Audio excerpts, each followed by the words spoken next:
এক ছিল এক ঘন সবুজ বন।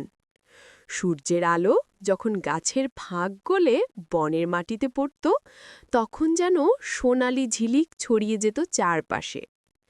পাখিরা গাইত মিষ্টি সুরে, নদীর কলকল ধ্বনি মিলত সেই সুরের সঙ্গে। বনের প্রাণীরা এই সুন্দর জগতে নিজেদের মতো করে বেজেছিল, কেউ গাছে, কেউ গর্তে, কেউ ঝর্ণার ধারে। কিন্তু সেই বনের এক কোণে বাস করত এক চালাক শিয়াল। শিয়ালের নাম ছিল ফিকু। লালচে বাদামি লোম, চঞ্চল চোখ আর মুখে সারাক্ষণ এক ধূর্ত হাসি। সে ছিল ছোটখাটো, কিন্তু মাথায় ছিল বিশাল বুদ্ধি। অন্য প্রাণীরা যেখানে সহজ পথে চলত, ফিকু সবসময় খুঁজে বের করত অন্যরকম পথ, যেখানে কষ্ট কম, লাভ বেশি। ফিকু খুব একটা পরিশ্রম পছন্দ করত না। খেতে হলে সে অন্যদের ঠকিয়ে খাওয়াটাকেই সহজ মনে করত। তাই বনে সবাই তাকে বলতো চালাক ফিকু। বনের মাঝে এক বিশাল পাথরের নিচে তার গর্ত ছিল। সকালে ঘুম থেকে উঠে সে প্রথমেই আয়নার মতো চকচকে ঝর্ণার জলে নিজের মুখ দেখত আর লেজ ঝাঁকিয়ে বলতো, আজও ফিকু, তুমি সবার চেয়ে বুদ্ধিমান। এমনভাবেই চলছিল ফিকুর দিন। একদিন হঠাৎ বনে একটা বড় খবর ছড়িয়ে পড়ল, সিংহরাজা অসুস্থ। সিংহরাজা গজেন্দ্র ছিল বনের শাসক, ন্যায়পরায়ণ, শক্তিশালী, কিন্তু এখন বয়স হয়েছে, দাঁত পড়ে গেছে, পায়ে ব্যথা, গর্জনও আগের মতো জোরালো নয়। রাজা ঘোষণা করলেন, আমি এবার বিশ্রাম নেব। আমার পর কে রাজা হবে তা আমি এক প্রতিযোগিতার মাধ্যমে নির্ধারণ করব। এই ঘোষণায় বনের প্রাণীদের মধ্যে দারুণ উত্তেজনা দেখা দিল। সবাই ভাবতে লাগল, কে হবে নতুন রাজা? হাতি ভাবল, আমার শক্তি অনেক, আমি হব রাজা। বাঘ ভাবল, আমি তো রাজকীয় চেহারার, আমার ছাড়া কে যোগ্য। বানর হাসল, রাজা মানে তো চতুর হওয়া চাই, আমার মতো কে আছে চটপটে। আর ফিকু, সে এক কোণে দাঁড়িয়ে দাঁত বের করে হেসে বলল, রাজা হতে গেলে শক্তি লাগে না, লাগে বুদ্ধি, আর বুদ্ধি আমার আছে সবচেয়ে বেশি। পরের দিন সকালে সিংহরাজা সবাইকে ডেকে পাঠালেন। চারদিক থেকে প্রাণীরা এলো, হাতি, বাঘ, হরিণ, বানর, খরগোশ, এমনকি পাখিরাও গাছের মাথায় বসে দেখতে লাগল। রাজা বললেন, আজ তোমাদের মধ্যে কেউ যদি প্রমাণ করতে পারো যে তুমি বুদ্ধি, সাহস ও দয়া এই ৩ গুণে সেরা, তবে আমি তাকে বনের রাজা ঘোষণা করব। সবাই উত্তেজিত হয়ে উঠল। সিংহরাজা একটা কাগজে ৩টে কাজ লিখে দিলেন। প্রথম কাজ, বনের নদীর ওপারে যাওয়া, কিন্তু সেতু ছাড়া। দ্বিতীয় কাজ, ক্ষুধার্ত বাঘকে খাবার না দিয়ে শান্ত করা। তৃতীয় কাজ, কোনো প্রাণীকে বিপদ থেকে উদ্ধার করা, বিনিময়ে কিছু না চাওয়া। সবাই অবাক হয়ে গেল, এত কঠিন কাজ! কিন্তু রাজা হেসে বললেন, যে রাজা হবে তার হৃদয় যেমন বড় হতে হবে, বুদ্ধিও তেমন গভীর হতে হবে। ফিকু ফিসফিস করে বলল, এই ৩টে কাজ তো সহজ নয়, কিন্তু একটু বুদ্ধি খাটালে অসম্ভবও সম্ভব। প্রথম কাজ, নদী পার হওয়া। ফিকু নদীর পাড়ে গিয়ে দেখল পানি প্রচণ্ড স্রোত। অন্য প্রাণীরা চেষ্টা করল, কিন্তু কেউ পারে না। হাতি বলল, আমি পার হব, কিন্তু মাঝ নদীতে গিয়ে তার পা কাদায় আটকে গেল। বানর লাফ দিল, কিন্তু মাঝপথে পিছলে নদীতে পড়ে গেল। সবাই ব্যর্থ। তখন ফিকু একটু ভেবে নদীর ধারে একটা পুরনো গাছের গুঁড়ি দেখল। সে সেটাকে গড়িয়ে গড়িয়ে নদীর ধারে নিল। তারপর বাঁশঝাড় থেকে কিছু লতা ছিঁড়ে আনল। কয়েকটা পাথর আর ডাল মিশিয়ে বানিয়ে ফেলল একটা ছোট ভেলা। ফিকু ফিক ফিক করে হাসল, এবার দেখো আমার জাদু। সে ভেলায় চড়ে নদী পার হলো, ধীরে ধীরে, বুদ্ধি খাটিয়ে। অন্য প্রাণীরা বিস্ময়ে তাকিয়ে রইল। রাজা দূর থেকে দেখে মাথা নেড়ে বললেন, বুদ্ধি আছে ছেলেটার মধ্যে। এবার এলো দ্বিতীয় কাজ, ক্ষুধার্ত বাঘকে খাবার না দিয়ে শান্ত করা। বনে ছিল রক্তরঞ্জন নামে এক ভয়ঙ্কর বাঘ। 3 দিন না খেয়ে সে রাগে পাগল। সবাই তার ধারে কাছে যেত না, কিন্তু ফিকু চুপি চুপি গেল। সে দূর থেকে চিৎকার করে বলল, ওহে বাঘ ভাই, আমি তোমার জন্য খাবার এনেছি। বাঘের চোখ জ্বলে উঠল। কোথায়? ফিকু বলল, ওই যে বড় ঝোপের পেছনে একটা হরিণ আছে, তবে আগে তুমি চোখ বন্ধ করো, আমি এনে দিই। বাঘ চোখ বন্ধ করল। ফিকু সুযোগ বুঝে এক দৌড়ে নদীর ধারে রাখা কাঁটাযুক্ত গাছের ডাল এনে বাঘের সামনে ছুঁড়ে দিল। ডালটা পড়ল ঠিক বাঘের নাকে। বাঘ ব্যথায় লাফিয়ে উঠল। আ আ ফিকু বলল, দেখলে, তুমি রাগ করলে নিজেরই ক্ষতি হয়। আমি তোমাকে শিখাতে চেয়েছিলাম যে ক্ষুধা যেমন কষ্ট দেয়, রাগও তেমন তোমার শক্তি নষ্ট করে। বাঘ কিছুক্ষণ চুপ রইল, তার চোখে এক ফোঁটা জল। সে বলল, তুমি ঠিক বলেছ ছোট শিয়াল, রাগে আমি নিজেকেই আঘাত করলাম। ফিকু হাসল, তুমি শান্ত হলেই সবাই তোমাকে সম্মান করবে। বাঘ ধীরে ধীরে শান্ত হয়ে গেল। রাজা এই দৃশ্য দূর থেকে দেখলেন। শেষ কাজ ছিল কোনো প্রাণীকে বিপদ থেকে উদ্ধার করা, কিছু না চাওয়া। এই কাজটাই ফিকুর জন্য সবচেয়ে কঠিন ছিল, কারণ সে সবসময় কিছু না কিছু লাভ আশা করত। একদিন বিকেলে ফিকু দেখল একটা খরগোশ জালে আটকে আছে। খরগোশ কাঁদছে, আমায় বাঁচাও। ফিকুর মনে হলো, আমি যদি ওকে বাঁচাই তাহলে এর থেকে গাজর পাব। কিন্তু হঠাৎ তার মনে পড়ল রাজা কি বলেছিলেন, বিনিময় কিছু না চাওয়া। সে নিজের সঙ্গে যুদ্ধ শুরু করল। না না ফিকু, আজ কিছু চেও না, একবার অন্তত নিঃস্বার্থ হও। সে দাঁত কামড়ে জাল ছিঁড়ে ফেলল। খরগোশ মুক্ত হল। খরগোশ কৃতজ্ঞ চোখে বলল, তুমি আমার জীবন বাঁচালে, ধন্যবাদ। ফিকু শুধু হেসে বলল, ধন্যবাদ রেখো তোমার মনে, আমি শুধু আমার কাজ করেছি। 3 দিন পর সব প্রাণী আবার রাজদরবারে জমল। রাজা প্রত্যেকের কাজ শুনলেন। কেউ পারেনি সব কাজ শেষ করতে, শুধু ফিকু করেছে। রাজা গর্জন করে বললেন, চালাক শিয়াল ফিকু, তুমি প্রমাণ করেছ যে বুদ্ধি আর দয়া মিললেই সত্যিকারের নেতৃত্ব জন্মায়। সব প্রাণী হাততালি দিল, পাখিরা গান গাইল। ফিকু লজ্জা পেয়ে বলল, রাজা, আমি তো শুধু বুদ্ধি খাটিয়েছি। রাজা হেসে বললেন, বুদ্ধি তখনই সঠিক যখন তা অন্যের উপকারে লাগে। এ কথা শুনে ফিকুর মনটা নরম হয়ে গেল। সে প্রতিজ্ঞা করল, আজ থেকে আমি কেবল নিজের জন্য নয়, সবার মঙ্গলের জন্য কাজ করব। সেই দিনটার পর থেকে বন যেন বদলে গেল। সকালের বাতাসে নতুন একটা আনন্দের ঘ্রাণ মিশে থাকত। প্রাণীরা হাসি মুখে কাজ করত, পাখিরা গাইত মিষ্টি সুরে, আর সবাই জানত এখন বনের রাজা আর কেউ নয়, চালাক শিয়াল ফিকু। সিংহ রাজা গজেন্দ্র তার রাজদণ্ড ফিকুর হাতে তুলে দিয়েছিলেন এক বিশাল উৎসবের মধ্যে। পাখিরা পাতা দিয়ে সাজানো মঞ্চে গান গাইছিল, বানররা ফলের মালা পরিয়ে দিচ্ছিল, হাতি সুর তুলে অভিবাদন জানাচ্ছিল। ফিকু দাঁড়িয়ে বলেছিল, আমি হয়তো ছোট, কিন্তু আমার মন বড়। আমি চাই এই বন হোক সবার জন্য নিরাপদ আর সুখের আশ্রয়। প্রাণীরা উল্লাসে চিৎকার করে উঠেছিল, ফিকু রাজা জিন্দাবাদ। কিন্তু আনন্দের মধ্যেও এক কোণে কেউ চুপচাপ তাকিয়েছিল, চতুর বাঁদর টোকো।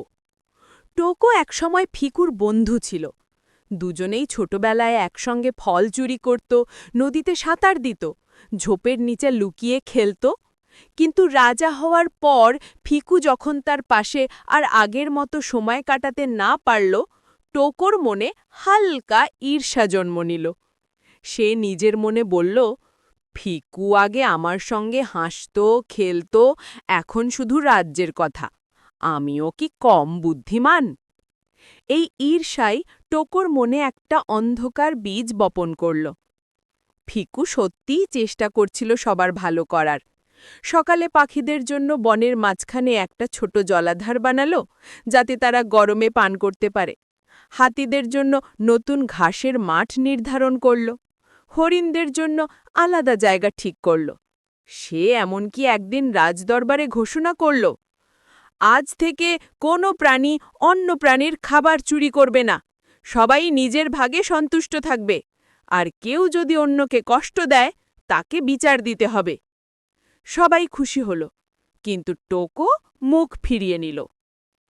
একদিন দুপুরে সূর্যের আলো পাতার ফাঁকে নাচছে, এমন সময় দূর থেকে পাখিদের আতঙ্কিত ডাক ভেসে এলো। কাক চেঁচিয়ে বলল, বিপদ বিপদ, মানুষ এসেছে বনে। সব প্রাণী আতঙ্কে ছুটে এলো রাজদরবারে। ফিকু দ্রুত সিংহাসন থেকে নেমে বলল, ভয় পেও না, সবাই শান্ত হও, আগে বলো কি হয়েছে।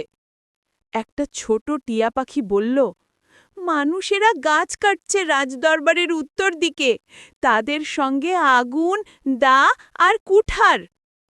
বনের প্রাণীরা কাঁপতে লাগল। বাঘ বলল, আমরা যুদ্ধে যাব। হাতি গর্জে উঠল, আমরা মানুষদের তাড়িয়ে দেব। কিন্তু ফিকু চুপচাপ মাথা নিচু করে চিন্তা করে বলল, না, শক্তি দিয়ে জয় করা যায় না, তাদের কাছে আগুন আর অস্ত্র আছে, আমাদের চাই বুদ্ধির লড়াই। সবাই অবাক হয়ে তাকাল। রাতে ফিকু টোকোকে ডেকে পাঠাল। বন্ধু টোকো, তুমি তো চতুর, তোমার সাহায্য চাই। টোকো অবাক হয়ে বলল, আমার? হ্যাঁ, ফিকু বলল, তুমি মানুষকে ভালো বোঝো, তুমি তো একবার তাদের গ্রামে গিয়েছিলে ফল আনতে, এখন বলো কিভাবে তাদের থামানো যায়। টোকো একটু গর্ব ভরে বলল, হ্যাঁ, গিয়েছিলাম। মানুষরা আগুন আর শব্দে ভয় পায় না, কিন্তু অজানা জিনিসে খুব ভয় পায়। ফিকুর চোখ জ্বলে উঠল। মানে মানে মানে আমরা যদি এমন কোনো ভয়ের নাটক তৈরি করতে পারি যাতে তারা ভাবে এই বন অভিশপ্ত, তারা পালিয়ে যাবে। ফিকু হেসে উঠল, চমৎকার, তাহলে আমাদের তৈরি করতে হবে বনের ভূতের কাহিনী। রাত গভীর হল। বনের প্রাণীরা চাঁদের আলোয় জড়ো হল। ফিকু, টোকো আর কয়েকজন প্যাঁচা, কাঠবিড়ালি, সজারু সবাই মিলে পরিকল্পনা করল। ফিকু বলল, আগুন জ্বালিয়ে আমরা তাদের ভয় দেখাতে পারব না, কারণ তারা আগুন চেনে, কিন্তু ছায়া আর শব্দ, এই দুটো জিনিস মানুষ বোঝে না, সুতরাং ছায়া দিয়ে ভয় তৈরি করো। প্যাঁচারা বলল, আমরা রাতে অদ্ভুত ডাক দেব। বানররা বলল, আমরা গাছ নাড়াব। হরিণরা বলল, আমরা দূর থেকে পায়ের শব্দ করব। ফিকু নিজে ঠিক করল, আমি হব বনের ভূতের রাজা। পরের দিন সকালে মানুষগুলো আবার এলো। তারা গাছ কাটতে শুরু করল। তখনই বনের ওপর নামল এক অদ্ভুত অন্ধকার। সূর্য মেঘে ঢাকা, হাওয়া ভারী, পাখিদের ডাক নিস্তব্ধ। হঠাৎ এক ঝোড়ো হাওয়া এলো, গাছ কাঁপল, ছায়া নাচল, আর দূর থেকে শোনা গেল ভয়ঙ্কর গর্জন, কে কেটে নিচ্ছে আমার ঘর। মানুষগুলো থমকে দাঁড়াল। একজন বলল, এই শব্দটা কোথা থেকে আসছে? আরেকজন বলল, বোধহয় ভূত আছে এখানে। ঠিক তখন প্যাঁচারা ডাকল, হু হু। বানররা গাছ নাড়ালো, পাতার শব্দ হলো ছড়াছড় ছড়।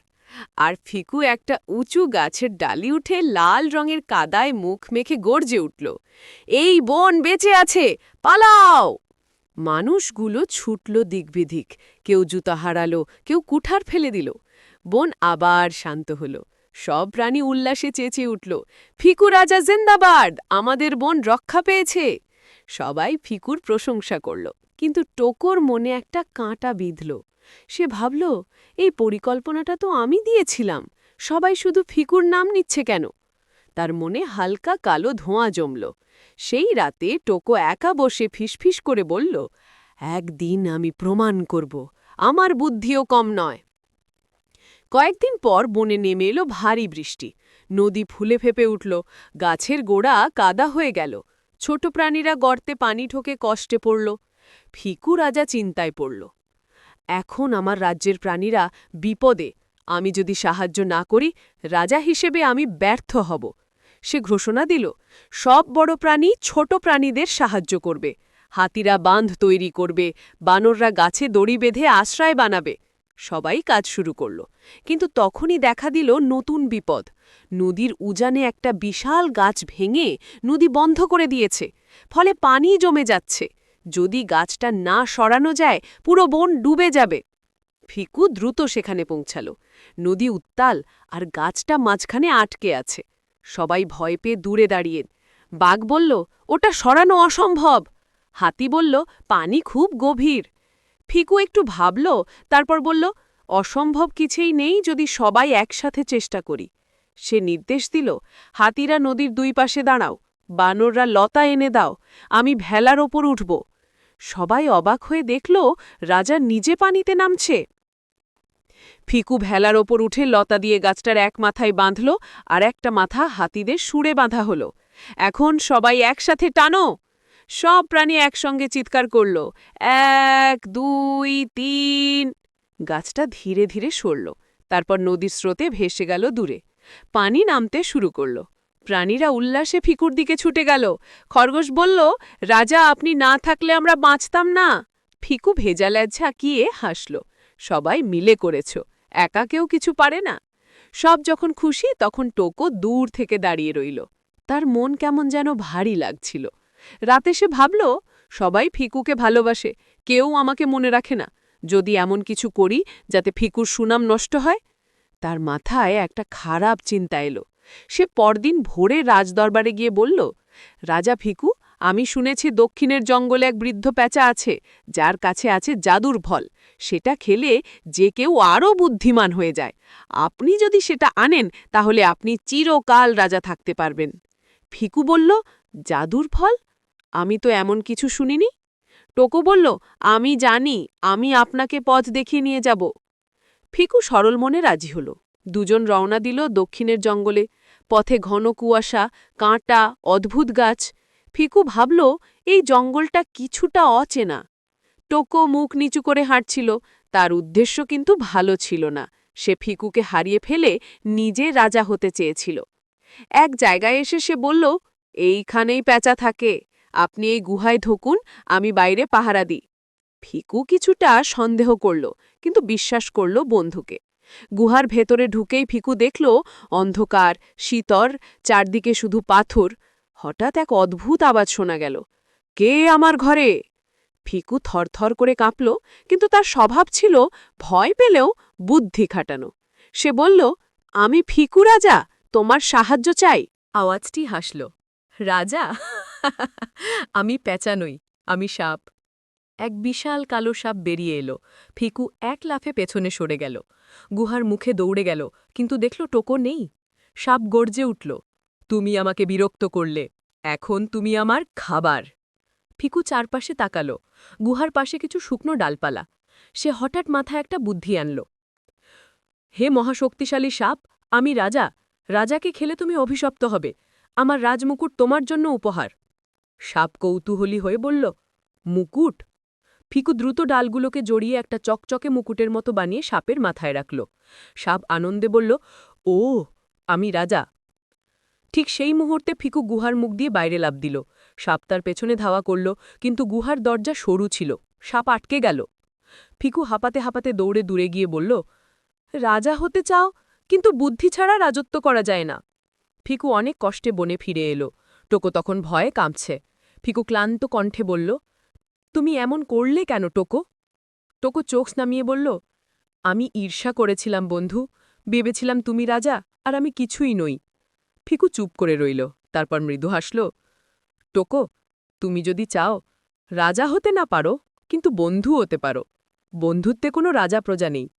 টোকোর চোখে জল চলে এলো। সে ফিকুর পায়ে মাথা রাখল, ক্ষমা করো ফিকু, আমি ভুল করেছি। ফিকু তার কাঁধে হাত রাখল। ভুল সবাই করে, কিন্তু যিনি ভুল বুঝে ফেরেন তিনি সত্যিকারের চালাক। বনে আবার ফিরে এসেছিল শান্তি। পাখিদের কলতান, নদীর কলকল, গাছের পাতায় রোদের ঝিলিক, সব যেন এক স্বপ্নের জগৎ। ফিকু রাজা প্রতিদিন সকালে দরবারে বসতেন, সবার কথা শুনতেন। কে কি সমস্যায় আছে, কার খাবার কম, কার ঘর ভেঙেছে, সব কিছুতে নজর রাখতেন তিনি। টোকো এখন পুরোপুরি বদলে গেছে। সে রাজাকে সাহায্য করে, খবর সংগ্রহ করে, নতুন নিয়ম তৈরি করতে সাহায্য করে। দুই বন্ধুর মধ্যে আবার আগের মতো হাসিঠাট্টা ফিরে এসেছে। সবাই বলতো, ফিকু রাজা শুধু বুদ্ধিমানই নয়, তিনি দয়ালু আর সাহসীও। কিন্তু সুখের দিনগুলো কখনো স্থায়ী হয় না। একদিন দুপুরে হঠাৎ বাতাসের দিক বদলে গেল। দক্ষিণ দিক থেকে আসছিল ধোঁয়ার গন্ধ। পাখিরা চিৎকার করে উড়ে যাচ্ছিল উত্তর দিকে। একটি কাক হাঁপাতে হাঁপাতে এসে চেঁচিয়ে বলল, আগুন, আগুন, দক্ষিণের পাহাড়ের নিচে আগুন লেগেছে। বনের প্রাণীরা ভয় পেয়ে গেল। বাঘ গর্জে উঠল, চলো সবাই পালাই। হরিণরা দৌড়ে শুরু করল, খরগোশরা গর্তে ঢুকে গেল। ফিকুরাজা চুপচাপ দাঁড়িয়ে রইলেন। তার চোখে ভয় নয়, ছিল দৃঢ়তা। সে বলল, পালিয়ে নয়, একসাথে দাঁড়িয়ে আমরা বনকে বাঁচাব। সব প্রাণী থেমে তার দিকে তাকাল। বিকেলের মধ্যে আগুন ছড়িয়ে পড়ল। শুকনো পাতা, কাঠ সব আগুনে জ্বলছে। ধোঁয়ায় আকাশ ঢেকে গেল, সূর্যও লালচে হয়ে উঠল। পাখিরা পথ হারিয়ে উড়ছে, হরিণরা এদিক ওদিক ছুটছে, সবাই আতঙ্কে। ফিকুরাজা হাত তুলে বলল, শোনো সবাই, আগুনকে হারাতে হলে আমাদের এক হতে হবে। আগুন ভয় পায় পানি, মাটি আর ঐক্যকে। হাতিদের দিকে তাকিয়ে বলল, তোমরা নদী থেকে পানি নিয়ে আসো। বানরদের বলল, তোমরা গাছের ওপর থেকে ধোঁয়ার দিক দেখো। খারগোশদের বলল, তোমরা ছোট প্রাণীদের নিরাপদ জায়গায় নিয়ে যাও। সবাই তার আদেশ মেনে দৌড়ে গেল। ফিকু বুঝতে পারল আগুনের মূল উৎস দক্ষিণের ঝোপঝাড়ে। সেখানে যদি আগুন থামানো যায়, পুরো বন বাঁচবে। টোকো বলল, রাজা, আপনি সেখানে যাবেন না, ওটা খুব বিপজ্জনক। ফিকু হেসে বলল, রাজা মানে শুধু আদেশ দেওয়া নয়, নিজের প্রাণ দিয়ে সবার জন্য লড়া। সে এক দৌড়ে চলে গেল আগুনের ধারে। চোখে ধোঁয়া ঢুকছে, গায়ে গরম বাতাস লাগছে, তবুও সে থামল না। ঝোপের পাশে গিয়ে সে দেখল একটা শুকনো গাছের গোড়া জ্বলছে, আর সেখান থেকে আগুন ছড়াচ্ছে চারদিকে। ফিকু তাড়াতাড়ি চারপাশের মাটি খুঁড়ে একটা খাল বানাতে লাগল, যেন আগুন আর এগোতে না পারে। তার লেজে আগুনের ছিটে পড়ল, কিন্তু সে থামল না। হাতিরা পানি নিয়ে এলো। তারা ফিকুর দেখানো খালে পানি ঢালল। ধীরে ধীরে আগুনের গতি কমে এলো। ফিকুর সাহস দেখে প্রাণীরা আরও সাহস পেল। হরিণরা মাটি দিয়ে আগুনের ছাই ঢাকল। বানররা গাছ থেকে ফল ফেলে আগুনের দিক চিহ্নিত করল। পাখিরা উড়ে গিয়ে অন্যদের ডাকল। একটা ছোট খরগোশ তো ফিকুর লেজে আগুন লেগে গেলে তাড়াতাড়ি পাতা দিয়ে নিভিয়ে দিল।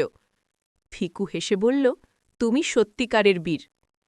সবাই একসঙ্গে কাজ করায় বিকেলের মধ্যে আগুন অনেকটা নিভে গেল। যখন সবাই ক্লান্ত, তখন হঠাৎ আকাশে মেঘ জমল। বজ্রপাত হল, আর প্রবল বৃষ্টি নামল। বনের প্রাণীরা আকাশের দিকে তাকিয়ে চিৎকার করে উঠল, আলহামদুলিল্লাহ, বৃষ্টি এসেছে। বৃষ্টি নামতেই আগুন পুরোপুরি নিভে গেল। ধোঁয়া মিশে গেল বাতাসে, মাটিতে সজীবতার গন্ধ ছড়িয়ে পড়ল। সবাই আনন্দে নাচতে লাগল। কেউ ফিকুর নাম নিচ্ছে, কেউ ধন্যবাদ দিচ্ছে। কিন্তু ফিকু তখন একপাশে বসে পড়েছে। তার পা আর লেজে হালকা পোড়া দাগ। টোকো দৌড়ে এসে বলল, তুমি আহত, চলো, তোমাকে বিশ্রাম নিতে হবে। ফিকু মৃদু হেসে বলল, যদি আমার দাগ দেখে সবাই সাহস পায়, তবে এই ব্যথা সার্থক। পরদিন সকালে বন যেন নতুন জন্ম নিল। বৃষ্টির জলে ধুয়ে গিয়ে মাটির সজীব, পাতাগুলো চকচকে, পাখিরা গান গাইছে। ফিকু রাজা রাজদরবারে দাঁড়িয়ে বললেন, আমরা সবাই একসঙ্গে বনকে বাঁচিয়েছি। এটা শুধু আমার নয়, আমাদের বিজয়। প্রাণীরা চিৎকার করে উঠল, ফিকু রাজা জিন্দাবাদ, বন জিন্দাবাদ। রাজা মুচকি হেসে বললেন, স্মরণ রেখো, আগুনের মতো বিপদ জীবনে আসবেই, কিন্তু যদি আমরা ঐক্যবদ্ধ থাকি, সেই আগুনও আমাদের সামনে মাথা নত করবে। সবাই করতালি দিল। সেই রাতে ফিকু রাজা আর টোকো একসঙ্গে বসেছিল নদীর ধারে। চাঁদের আলো পানিতে ঝিকিমিকি করছে। টোকো বলল, তুমি সত্যিই সাহসী, ফিকু। আমি ভয় পেয়েছিলাম, কিন্তু তুমি থামোনি। ফিকু হাসল, ভয় পাওয়া দোষ নয় টোকো, ভয়ের পরেও যারা কাজ করে তারাই সত্যিকারের বীর। টোকো দীর্ঘশ্বাস ফেলে, তুমি আগের মতোই চালাক, তবে এখন তোমার চালাকি শুধু নিজের জন্য নয়, সবার মঙ্গলের জন্য? ফিকু মৃদুস্বরে বলল, বন্ধু, আগে আমি ভাবতাম চালাকি মানে নিজের লাভ। এখন বুঝেছি আসল চালাকি হলো ভালো কিছু করা, যেখানে অন্যের হাসি আমার লাভ। দুইজনেই আকাশের দিকে তাকাল। তারার আলো যেন বলছে, তোমরা ঠিক পথেই আছো। পরদিন সকালে ছোট প্রাণীরা, খরগোশ, কাঠবিড়ালি, টিয়া, প্যাঁচা সবাই মিলে ফিকুর গর্তের সামনে এলো। তারা বলল, রাজা, আমরা তোমার জন্য কিছু বানিয়েছি। তারা শুকনো পাতা দিয়ে বানিয়েছিল একটা ছোট রাজমুকুট আর লতা দিয়ে তৈরি ফুলের মালা। খরগোশীটা ফিকুর মাথায় পরিয়ে বলল, এই রাজমুকুট আগুনে পোড়েনি, কারণ এটা বানানো হয়েছে ভালোবাসা দিয়ে। ফিকুর চোখে জল চলে এলো। সে ছোট প্রাণীদের দিকে তাকিয়ে বলল, তোমাদের ভালোবাসাই আমার আসল রাজত্ব। সেই দিন থেকে বনজীবনের একটা নতুন অধ্যায় শুরু হলো। ফিকু রাজা ঘোষণা করলেন, আজ থেকে বনের প্রতিটি প্রাণী প্রতি মাসে একদিন সহযোগিতা দিবস পালন করবে, যেদিন সবাই একে অপরকে সাহায্য করবে, বিনিময়ে কিছু চাইবে না। সবাই সেই দিনটাকে উৎসবের মতো পালন করত। পাখিরা গান গাইত, হরিণরা নাচত, বানররা মজার কাণ্ড করত। বনের মধ্যে হাসি আর ঐক্যের ধ্বনি ছড়িয়ে পড়েছিল। এক সন্ধ্যায় ফিকু রাজা একা নদীর ধারে বসেছিল। সূর্য তখন অস্ত যাচ্ছে, আকাশ রঙিন। টোকো এসে পাশে বসল। ফিকু বলল, এই নদীটা কি মনে আছে? একদিন আমি এখান থেকেই প্রথম কাজ শুরু করেছিলাম। নদী পার হয়েছিলাম বুদ্ধি দিয়ে। টোকো হেসে বলল, আর এখন তুমি পার হলে আগুনের স্রোত, সাহস দিয়ে। ফিকু মাথা নাড়ল। বুদ্ধি আর সাহস, এই দুই জীবনকে চালায়। একটার অভাব হলে আমরা হারিয়ে যাই। দুজন চুপচাপ বসে রইল। নদীর জলে সূর্যের প্রতিফলন ধীরে ধীরে মিলিয়ে গেল। বনের আগুনের ঘটনার পর কেটে গেছে অনেক মাস। এখন বন আগের চেয়ে সবুজ, প্রাণবন্ত। পাখিরা আবার বাসা বেঁধেছে। হরিণরা নদীর ধারে জল খায়, বানররা দোল খায় ডালে ডালে। সব প্রাণী একে অপরকে সাহায্য করে। রাজা ফিকুর চালাকি, সাহস আর দয়া সবার মনে গেঁথে গেছে। প্রতিদিন সকালেই রাজদরবার বসে। টোকো ডাকে, রাজা ফিকুর পরামর্শ দরকার। আর সবাই এসে বসে বৃত্তাকারে, যেন এক বড় পরিবার। ফিকু আর আগের মতো দৌড়ঝাঁপ করে না। সে এখন একটু বয়স্ক, তবে আগের মতোই তীক্ষ্ণ বুদ্ধির। তার চোখে গভীর শান্তি, মুখে মৃদু হাসি। বনে এখন ছোট ছোট শিয়াল ছানা জন্মেছে। তারা ফিকুর দিকে তাকিয়ে বলে, রাজা, তুমি কি সত্যি আগুনে ঝাঁপ দিয়েছিলে? ফিকু হেসে উত্তর দেয়, হ্যাঁ, তবে আগুনের চেয়ে বড় আগুন হলো ভয়, যাকে জয় করতে হয় নিজের মনে। ছানারা বিস্ময়ে বলে, আমরাও তোমার মতো সাহসী হব। ফিকু তাদের মাথায় হাত বুলিয়ে দেয়। সাহসী হো, কিন্তু বুদ্ধি হারিও না, কারণ শুধু সাহস দিয়ে যুদ্ধ জেতা যায়, কিন্তু বুদ্ধি দিয়ে জেতা যায় জীবন। একদিন সকালে হঠাৎ করেই পাখিরা চুপ হয়ে গেল। বাতাস থেমে গেল। টোকো এসে খবর দিল, রাজা, পশ্চিম দিকের বনে অচেনা কিছু প্রাণী এসেছে।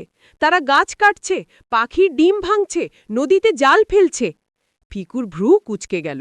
সে বলল, আমরা কখনো অন্যের ক্ষতি করিনি, কিন্তু যদি কেউ আমাদের বন ধ্বংস করে, তখন নীরব থাকা অন্যায়। সে রাজদরবারে সবাইকে ডেকে পাঠাল। হাতি, বাঘ, হরিণ, পাখি সবাই জড়ো হল। ফিকু বলল, যুদ্ধ না করেই শান্তির পথ খুঁজতে হবে। প্রথমে কথা বলে বুঝিয়ে দেখি। সবাই অবাক হল। রাজা যুদ্ধ করতে চায় না? কিন্তু ফিকু জানে, রাগের আগুন শান্তি আনতে পারে না। ফিকু টোকোকে সঙ্গে নিয়ে পশ্চিম বনের দিকে রওনা হল। দেখল সেখানে কিছু অপরিচিত প্রাণী এসেছে। বেজি, নেউল আর কিছু রাক্ষুসে পাখি। তারা নিজেদের নতুন এলাকা বানাচ্ছে। ফিকু এগিয়ে গিয়ে নম্রকঞ্জে বলল, তোমরা যদি এখানে থাকতে চাও, থাকতে পারো, কিন্তু গাছ কেটে নদী নষ্ট করে নয়। বেজি নেতা হেসে বলল, আমরা শক্তিশালী, তোমরা ছোট প্রাণী, এই বন এখন আমাদের। টোকো চুপ, কিন্তু রাগে চোখ লাল। ফিকু শান্ত স্বরে বলল, শক্তি সবসময় জয়ী হয় না, কখনো যেতে বুদ্ধি। বেজি নেতা হেসে উঠল, তোমার বুদ্ধি রাখো নিজের কাছে, চালাক শিয়াল। ফিকু কিছু না বলে ফিরে এলো, কিন্তু তার চোখে তখন গভীর চিন্তা। রাতে বন নিস্তব্ধ, চাঁদের আলো ঝরে পড়ছে পাতায় পাতায়। ফিকু নদীর ধারে বসে একটা পাতা হাতে নিয়ে বলল, আগুনকে থামিয়েছি সাহসে, এবার বন বাঁচাতে হবে বুদ্ধিতে। টোকো জিজ্ঞেস করল, তুমি কি ভাবছ? ফিকু মৃদু হাসল। যারা প্রকৃতি নষ্ট করে তারা প্রকৃতির শিক্ষা পায়। আমরা তাদের শেখাব ঐক্যের মানে কি। সে এক নতুন কৌশল তৈরি করল, নীরব প্রতিরোধ। পরদিন সকালেই বনে অদ্ভুত ঘটনা ঘটল। যেদিকে বেজিরা গাছ কাটতে গেল সেদিকে হাতিরা দাঁড়িয়ে রইল। যেদিকে তারা জাল ফেলতে গেল সেদিকে পাখিরা আকাশ ঢেকে দিল, যেন সূর্যও দেখা যায় না। বানররা গাছের ডাল থেকে ফল ছুঁড়ে দিল, হরিণরা দল বেঁধে তাদের পথে দাঁড়াল। ফিকু দূর থেকে শুধু পর্যবেক্ষণ করছিল। বেজিরা কিছুক্ষণ পর বিরক্ত হয়ে চিৎকার করল, এই বন তো যেন জীবন্ত, সবাই আমাদের পথ আটকাচ্ছে। তারা যতই চেষ্টা করল কিছুতেই কাজ হল না। দিন শেষে ক্লান্ত হয়ে তারা বন ছেড়ে চলে গেল। টোকো উল্লাসে বলল, তুমি আবারও জিতে গেলে রাজা। ফিকু মাথা নাড়ল, আমরা জিতিনি কোকো, বন জিতেছে। সময় গড়াতে লাগল। ফিকু এখন বৃদ্ধ, তার লোমে সাদা রং এসেছে, চলাফেরাও ধীরে হয়েছে, কিন্তু তার চোখে এখনও সেই চেনা দীপ্তি। একদিন সে ছোট ছোট শিয়ালছানাদের নিয়ে বনের মাঝখানে দাঁড়াল। বলল, আমার বাচ্চারা শোনো, এই বন আমার রাজ্য নয়, তোমাদের দায়িত্ব। এখানে পাখিরা গায়, নদী বয়ে যায়, গাছ ফল দেয়, এই সবই তোমাদের রক্ষা করতে হবে। শিয়ালছানারা মন দিয়ে শুনছিল। ফিকু আরও বলল, চালাকি মানে কৌশল, কিন্তু সেই কৌশল যদি অন্যের ক্ষতি করে তা হল মূর্খতা। চালাকি তখনই সুন্দর যখন তাতে ভালো কিছু ঘটে। একটা ছোট শিয়াল জিজ্ঞেস করল, রাজা, তুমি যদি একদিন না থাকো? ফিকু মৃদু হাসল, তখন তোমরাই রাজা হবে যদি মনটা সৎ রাখো। একদিন ভোরে টোকো এসে দেখল ফিকু নদীর ধারে বসে আছে। সূর্য উঠছে ধীরে ধীরে, পানিতে সোনালি আলো পড়ছে। টোকো বলল, রাজা, তোমার বিশ্রাম দরকার। ফিকু হেসে বলল, আমি বিশ্রাম নিতে এসেছি টোকো, অনেক দিন হলো বনের গল্প শুনিনি, আজ শুনতে চাই পাখিদের গান। পাখিরা তখন সত্যিই গান গাইছিল।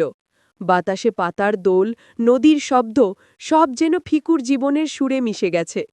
ফিকু বলল, জীবনের শেষে যদি হাসতে পারো তবে বুঝবে তুমি ঠিক পথে ছিলে। টোকো কিছু বলতে পারল না, শুধু মাথা নিচু করল। সেই সকালেই সূর্যের আলোয় ফিকু শান্তভাবে চোখ বন্ধ করল। বন নিস্তব্ধ হয়ে গেল। সেদিন থেকে বনের প্রতিটি প্রাণী ফিকু দিবস পালন করে।